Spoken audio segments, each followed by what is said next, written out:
that before we move on to substitution method, I feel the need to shed more light on elimination method. Sometimes in your elimination method, the questions will not be properly written. We know that in any simultaneous equation, a simultaneous equation looks like something like this: x plus 2y equals 8, maybe 2x minus 5y equals 10. We know it is well balanced, it's balanced, it's also orderly arranged. However, there are some instances that the way they will give you your question, you will need to do some adjustments before you can move on. So I want us to quickly look at this. Look at this example. Look at this example. 4a equals 5b plus 5, and we have 2a equals 3b plus 2. So in this case, if you look at this example, you will see that the ones that have the variables are not written on one side.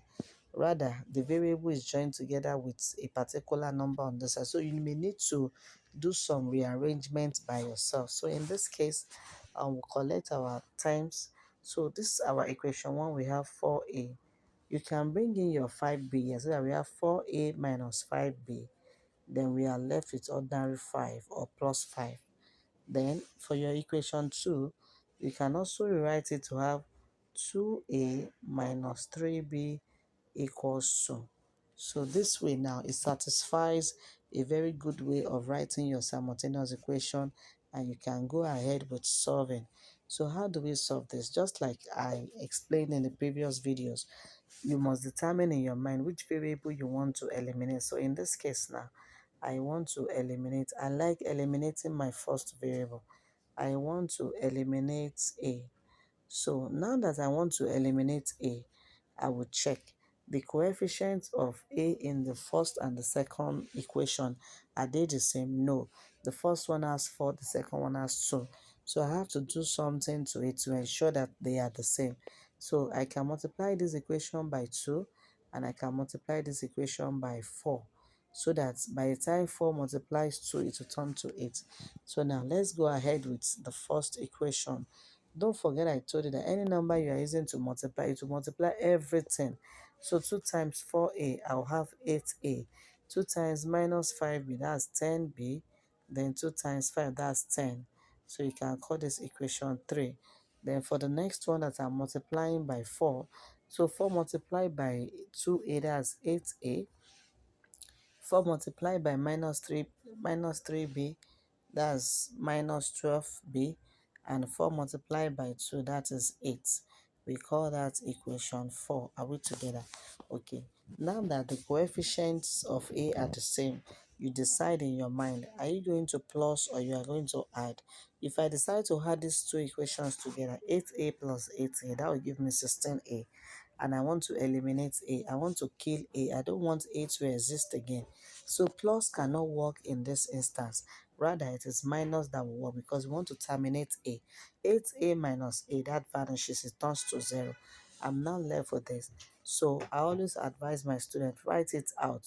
Minus 10b, so that you can see what you are doing. Minus 10b minus into brackets minus 12b. That's what we have on this side then, equals 10 minus 8.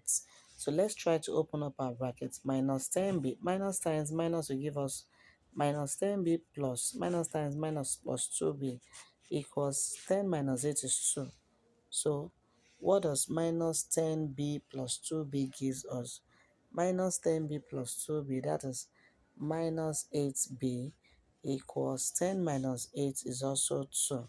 And you are looking for b. What do? You divide by the coefficient of your b. Divide both sides. Divide both sides by minus 8, which is the coefficient of our b. Okay, so we have minus 8b over minus 8 equals 2 over minus 8. So minus 8 cancels minus 8. B equals 2 over minus 8. And you can cut it further. 2 goes here 1, 2 goes here 4. So that my b gives me b equals negative 1 over 4. Don't forget, the aim of any simultaneous equation is for you to be able to get the values of your variables together. So we have gotten B now. We need to get the value of our A. So you can put your B in any equation of your choice, whether equation 1, equation 2, equation 3, or equation 4. I think I'd love to settle for equation 2 that says 2A minus 3B equals 2. So I will say put B equals 1 over 4 in equation 2. In equation 2. And what does equation 2 says? Let's revisit that again. What does equation 2 says? Equation 2 says 2a minus 3b equals 2. 2a minus 3b equals 2. Okay, 2a minus 3b equals 2. So anywhere I see b, I'll put my 1 over 4. That will be 2a minus 3 into brackets 1 negative 1 over 4. My b is negative 1 over 4. Be very careful when you are doing your negative 1 over 4 equals 2. So I'll open up the brackets. 2 negative times negative, that's minus 3 over 4 equals 2. Okay, at this junction I'll collect like terms, those things that look alike. The things that look alike are 2 and negative 3 over 4. Collect like terms. So this negative 3 over 4 will come and meet my 2. That will be 2a equals 2 plus 3 over 4. And that will be 2a equals, you can use your knowledge of fraction to unravel this. What's the LCM of 1 and 4? That's 4. 1 goes in 4, that's 4. 4 times 2, that gives us 8 plus. 4 goes in 4, 1. 1 times 3, that's 3. So I have 2a equals 8 plus 3 is what? 11 over 4. We are looking for a. What do? We divide both sides by the coefficient of a. So I can say divide both sides, divide both sides, divide both sides by 2. So I have 2a over 2 equals 11 over 4 divided by 2. That's the meaning. So at this junction, my 2 cancels 2. I have a equals 11 over 4 divided by 2. Don't forget in your fraction that you were taught in GSS 1, when you have a division operation, you want to change it into multiplication, you will flip it over. That will be 11 over 4 times. This 2 will flip over. This is like 2 over 1. So we now have 1 over 2.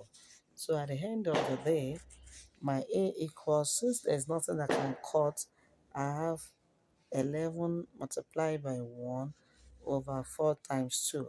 I see some students ask me, Ma, can that 2 cut 4? No, 2 cannot cut 4 because they both occupy the denominator position. You can only cut up and down, but you cannot cut up, up, or down, down. You can only cut up and down. So 11 times 1 is 11, and 4 times 2 is 8. So therefore, my A is 11 over 8, and my B is negative 1 over 4. And that answers the question. So when you are given a question that is not orderly, you have the responsibility of arranging it to suit your purpose. I think in one particular year like that, it came out in the GSS 3 examination where the alphabet was scattered and the students were required to solve it. So if you understood this, I would want you to do this and drop your solutions in the comment section. So I have 6h equals, I call this number 1, 6h equals 2k plus 9. You have to solve using the elimination method.